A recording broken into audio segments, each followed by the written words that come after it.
Hi everyone, this is video 4 of 4. I'm Martha. I'm a relationship counselor and clinical sexologist. I'm with Rani Dhaschainey, and she's the founder and owner of Curve Couch. In video 1, she talked about her work, and video 2, we talked about body acceptance and body liberation, and fat acceptance and fat liberation. And the third one, we talked about dating as a plus size person, and actually very interesting discussion we had about just standing up for yourself. And in this video, we want to talk about some of the myths and misconceptions when it comes to people who are fat or plus size. I think this is talked about a lot, but I still think it's very important to talk about it, which is um, plus size people actually have a choice to be plus size, that they are just fat because they are lazy. So I'm sure you hear this so many times, Rani, so maybe you can enlighten us. I think there are so many stereotypes with like being fat, right? One is you're lazy, you're just fat because you eat junk all day. You're going to die. Like, aren't you doing something about your body? Like, you're gonna die. Like, it's a health issue. And even the nicest of people always say, like, but I'm just really concerned for your health. And see, I feel like with the older generation, I can't do a lot of work. But with those who are around our age, I think it's time for a bit more awareness. People are plus size for various reasons. Like, one, that is absolutely none of our business. But there are reasons like genetics, metabolism, diseases, disability, diseases that we can't see. So invisible illnesses, and a whole range of other issues, right? But I feel like the reason why we keep looking at them being unhealthy is because we have already linked fat to death. We feel like if a person is fat, they're going to die, which is so untrue because we've all had people who've died. We know people who die. Not only fat people die, all types of people die every day, right? But it's something that even in the medical line, you always hear your doctors telling you, you could go in for like a cold, you could go in for having a fall, and they will say, you have to lose weight. And you just be like, huh? Right? Like, what did I do? Like I had a headache. Have you thought of losing weight? And I'm just like, are you serious? Can it really be always be linking to my weight? So I feel like one thing people have to understand is we don't know the lives that people have led by just looking at them. So it's not okay for us to talk about health. It's not okay for us to talk about them losing weight because we don't know how much they have struggled. A lot of these people have probably been battling with just their body image or even eating disorders throughout their lives. So we don't know how triggering we are every time we bring up this whole lose weight. And it's so common in our communities, in our societies, like Chinese New Year just passed.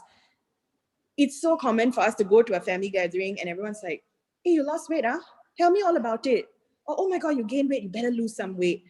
I don't understand why it's okay to talk about your weight or talk about your body when actually you don't understand how triggering and how like threatening it can be for someone who's actually having a difficulty.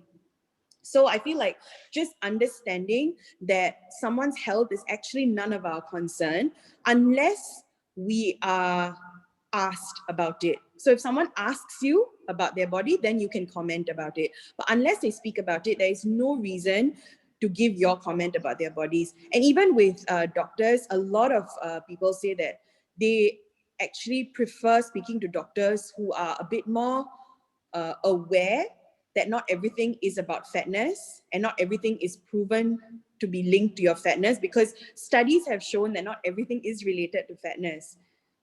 Diseases exist even in thin bodies, right? Yes.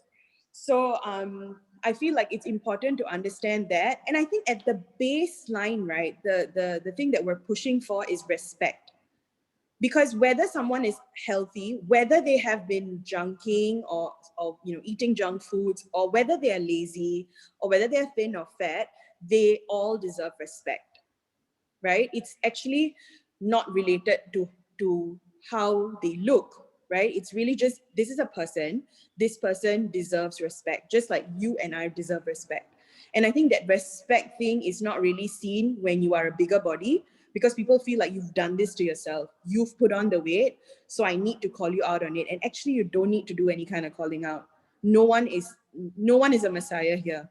Yeah. You know? You are not doing them any favor by telling them that they are fat. Do you think they don't know? Yeah, chances Not are gonna they help already them. know.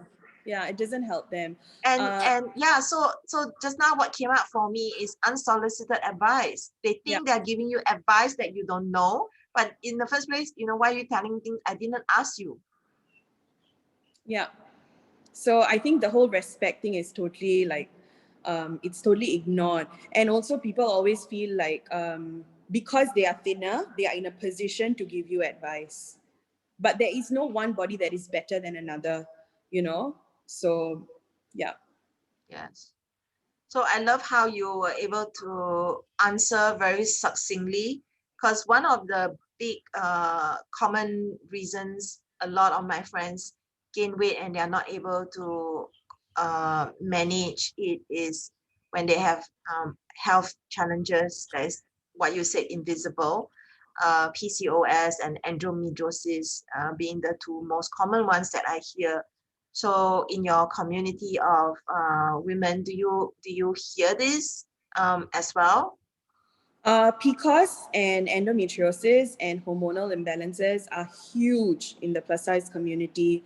And I think that's another thing that's very important, right? These people have actual problems, like they have actual diseases, but a lot of times they're so scared to go to the doctors because all the doctors can tell you is that you need to lose weight.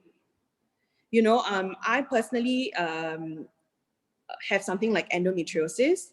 And when I started going to the doctor, and because I was referred to, each time I went in, I saw a different doctor. And I can count maybe 2 doctors have been really positive and have been really encouraging and have been encouraging more movement. So they talk about, just having, with hormonal imbalances, a huge part of it is your stress hormone, which they don't talk about, right? They always talk about the fat. So I had 2 doctors specifically that really stood out to me because they talked about reducing your stress, going out for a walk, or just trying to increase the movement in our day-to-day lives, because we're always very sedentary and we're working in our comms and we're very stressed. And that really causes our stress hormones to go crazy and affect our hormonal imbalance in general. But imagine if I am fearful and I don't go to the doctor and I don't seek help, because every time I go, they tell me I'm too fat, I just need to lose weight. And when I started going to the doctors, they usually just tell you, you need to lose weight and your menses will be okay. But a lot of the times, how do you know this without doing all these tests, right? And when you do these tests, then you realize that, it's actually not me or my weight. I actually have a problem and I actually have a condition. So a lot of people can't get the kind of medication or the kind of diagnosis that they deserve because they're just so scared of going into like a medical center and being fat shamed.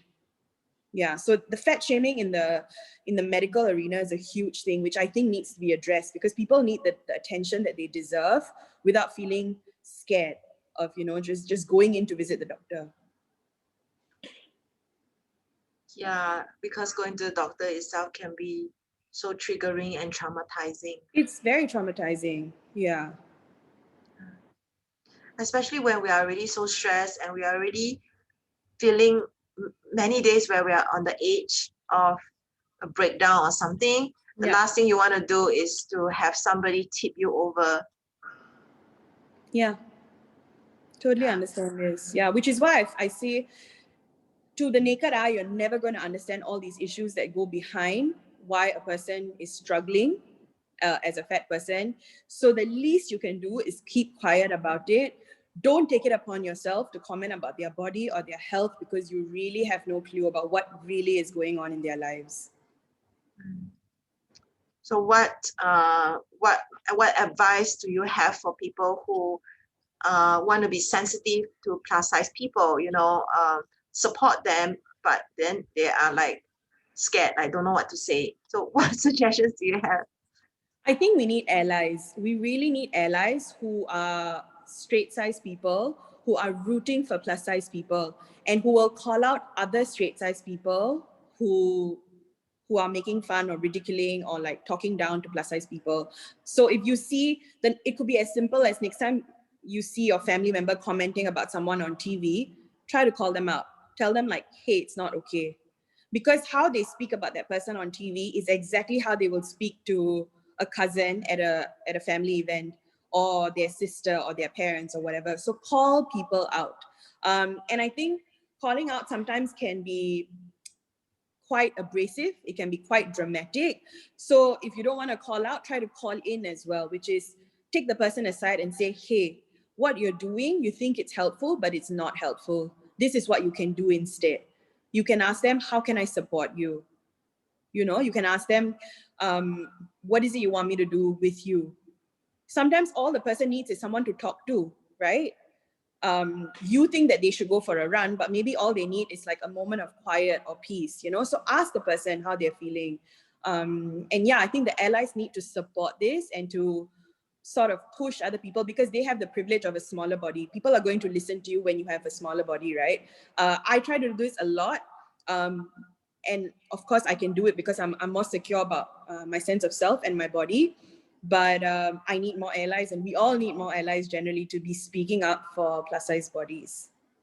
Yes, I want to be an ally.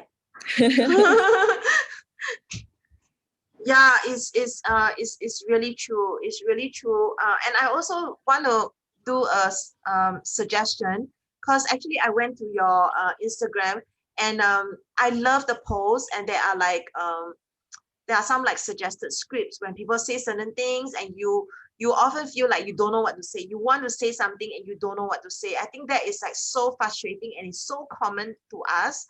So I really love your social media. And even though some of the posts is just a photo, actually if you click, there are things there for you to read. So I suggest for people who want to be an ally, who want to be more educated, go check out your Instagram page, which is the Curve Count. Yeah.